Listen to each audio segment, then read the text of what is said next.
रोहित म्हात्रे, त्याचे सगळे सहकारी आणि आपण सगळी सर्व मायबाप जनता, कारण आपले सगळ्यांचे पहिले आभार व्यक्त करतोय, आपलं सगळ्यांचं अभिनंदन करतोय, कारण आपण सगळे ठामपणे या कामात सुमितच्या पाठीशी उभे राहिले म्हणून सुमित करू शकला आणि म्हणून त्यांनी करून दाखवलं.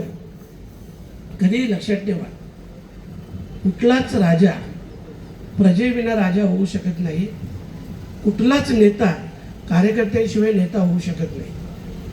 कारण ही एक रथाची दोन अतूट चाकं आहे.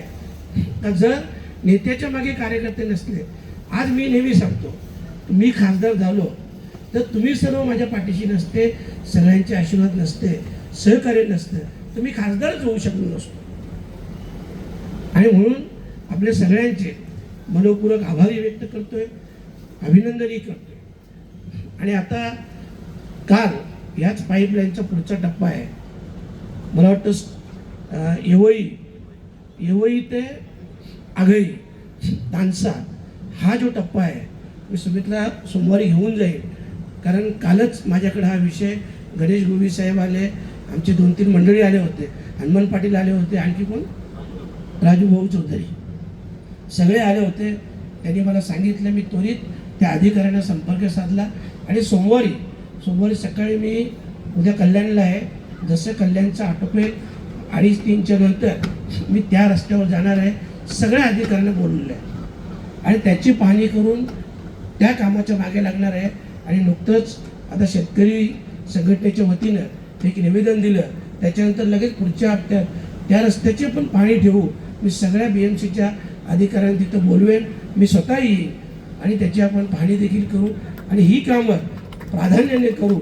आणि अनेक कामांच्या विषयी जसं आमच्या निलेश पाटलांनी सांगितलं की अंजूर फाटा ते कामन आणि भिवंडी ते वाडा मनोर हा रस्ता आहे, या दोघांनी मला 31 जूनपर्यंत एक सिंगल रस्ता, एक साईडचा रस्ता पूर्ण करण्याचं आश्वासन दिलेलं आहे. आणि याच्यातही सांगतो, जेव्हा वाडा मनोर रस्ता थांबला, का थांबला हे जेव्हा मी विचारणा केली, मी त्या रस्त्यावर गेलो तेव्हा मला कळलं की त्यांना पेमेंट नव्हता. त्यावेळेस मी स्वतः शिवेंद्रराजे भोसले जे मंत्री महोदय आहेत त्यांना 2 वेळा भेटलो, 2 वेळा मुख्यमंत्री महोदयांना भेटलो आणि त्या कॉन्ट्रॅक्टरचे 138 करोड रुपये मी काढून दिले स्वतः. आणि मी हे का सांगतो, कारण मी पाठपुरावा केला. मी सगळ्यांनाच सांगतो, आपल्यालाही सांगतो, सगळ्या नेत्यांनाही सूचित करतो, तुमच्या एक पत्राने कुठलं काम होत नाही.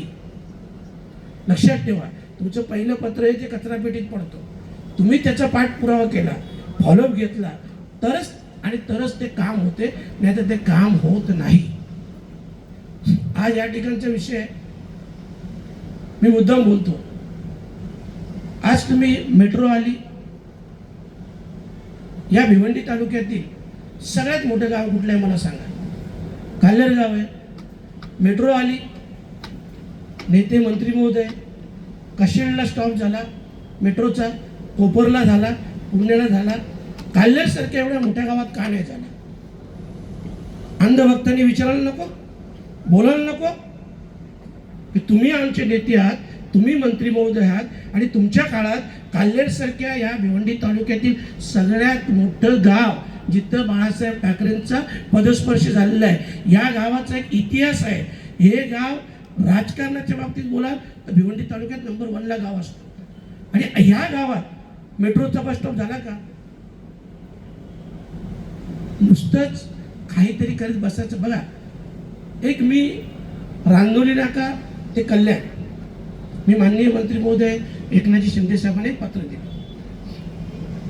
की साहेब, हा जो मेट्रोचं तुमचं प्लॅनिंग चालू आहे, याच्यात माझी एक विनंती आहे की हे आपण डबल डेकर बनवावे, खाली ट्रान्सपोर्टच्या गाड्या चालतील, पहिल्या माळ्यावरून लाईट व्हेकल चालतील आणि त्याच्यावरून मेट्रो चालेल.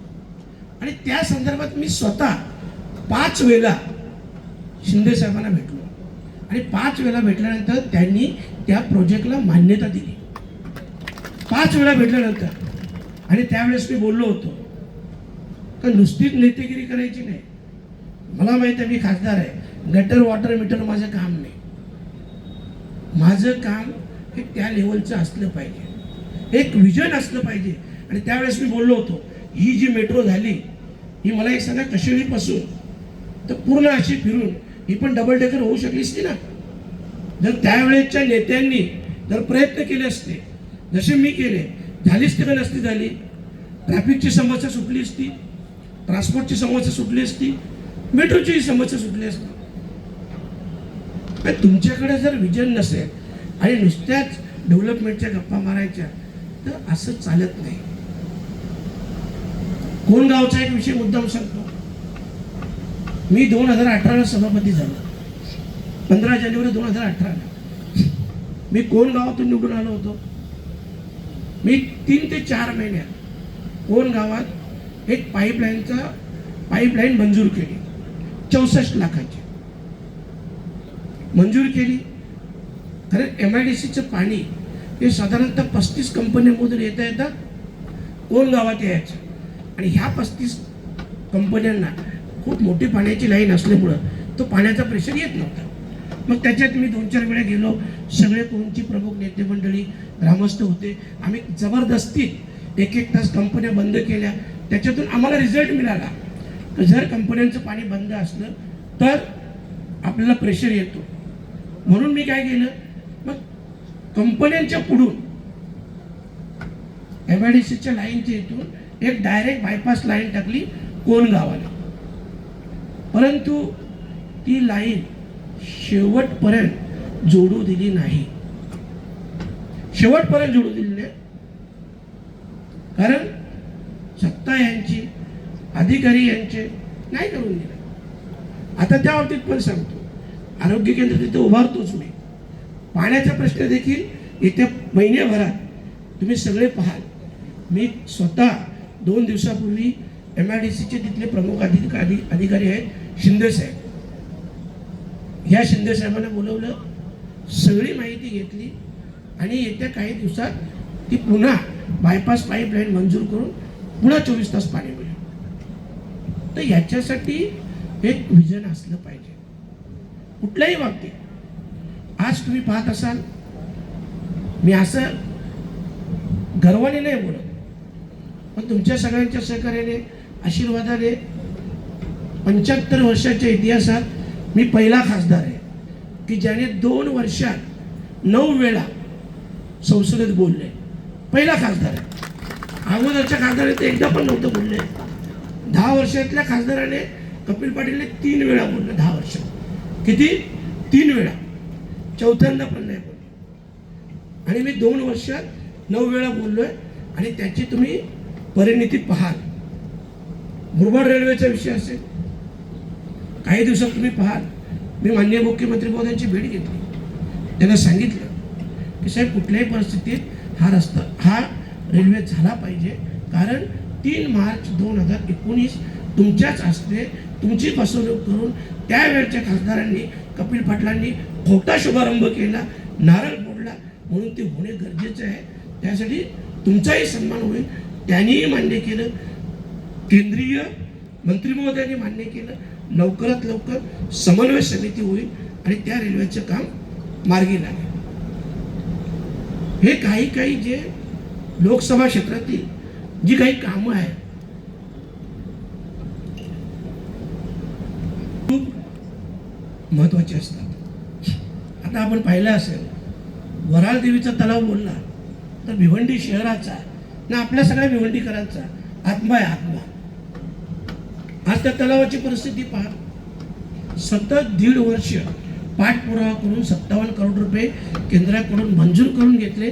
केंद्राकडून 60% मंजुरी मिळवली. अधिकृत बोलतोय, अनधिकृत नाही बोलत. 60% मंजुरी घेतली. 20% आमच्या आयुक्तांनी सांगितलं की आम्ही क्विक देतो. 20%साठी खूप प्रयत्न केले. शेवटी त्या दिवशी मुख्यमंत्री महोदयांना भेटलो. माझ्या प्रयत्नाला यश आलं. मुख्यमंत्री महोदयांनी त्वरित सांगितलं, संबंधित अधिकाऱ्यांनाही फोन केला की 20% त्वरित देऊन टाका. भिवंडीतील सगळ्या शाळांची, शहराची परिस्थिती पाहता. आज ग्रामीण भागात घ्या ना, जिल्हा परिषद शाळेत कोणी आपली पोरं पाठवायला तयार नाही. सर्वसामान्य सोडा, गरीबातला गरीब माणूस देखील त्या शाळेत आपली पोरं पाठवत नाही का? शाळांची दुरावस्था, शिक्षकांची कमतरता, ह्या सगळ्या गोष्टी जबाबदार आहेत ना. तर त्याच जिल्हा परिषद शाळेत आम्ही सगळे शिकून आलोय ना. आम्ही सगळे त्याच जिल्हा परिषद शाळेत शिकलो. आदरणीय मोदी साहेब पण त्याच जिल्हा परिषद शाळेत शिकले. आदरणीय अब्दुल कलाम साहेब ज्यांना आपण मिसाईल मॅन बोलतो तेही त्या जिल्हा परिषद शाळेत शिकले ना. म्हणजे तिथली गुणवत्ता पात्रता कमी आहे का? नाही. गरज आहे बदलावची. आपण दिल्लीत पाहिलं असेल, कदाचित नसेल गेले तर प्रमुख नेत्यांनी जायला पाहिजे, खास करून आमच्या महापौर साहेबांनी. दिल्लीतील शाळा यांचं जो परिवर्तन बदल तुम्ही पाहाल. केजरीवालांनी काय केलं तर केजरीवालांनी ते केलं. तिथल्या शाळा पहा, किती स्मार्ट शाळा. आणि त्या दिवशी मला मुख्यमंत्री महोदयांनी 20 ते 25 मिनिटं दिली. मी हे सगळे फोटो घेऊन गेलो होतो.